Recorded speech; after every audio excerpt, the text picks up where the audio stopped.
আজকে তোমার জামাই ইলিশ মাছ, পাবদা মাছ অনেক কিছু এনেছে। হ্যাঁ, আজ অনেক কিছু রান্না হয়েছে।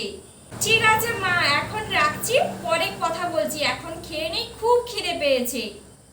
হ্যাঁ হ্যাঁ। আচ্ছা, মিথ্যে কথাটা বলার কি দরকার ছিল?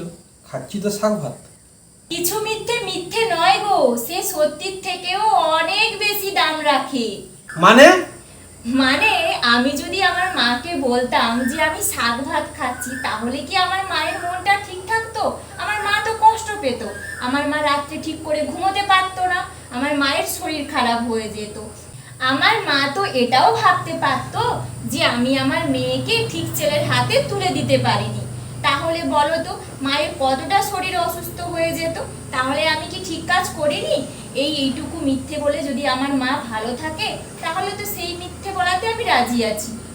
আর মন্দিরের প্রসাদ, সেটা শশার টুকরোই হোক কিংবা মিষ্টিই হোক, দুটোই স্বাদ তো সমান, তাই না? আর শোনো, আমি আমার স্বামীর ঘরে মাছ ভাত খাচ্ছি না শাক ভাত খাচ্ছি, সেটা বড় কথা নয়। আমি তোমার সঙ্গে সুখে আছি, তুমি আমার সঙ্গে সুখে আছো, সেটাই বড় কথা। কি ঠিক বলিনি মাকে? একদম ঠিক বলেছো, তুমি ঠিকই বলেছো। तुझ में रब दिखता है यारा, मैं क्या कर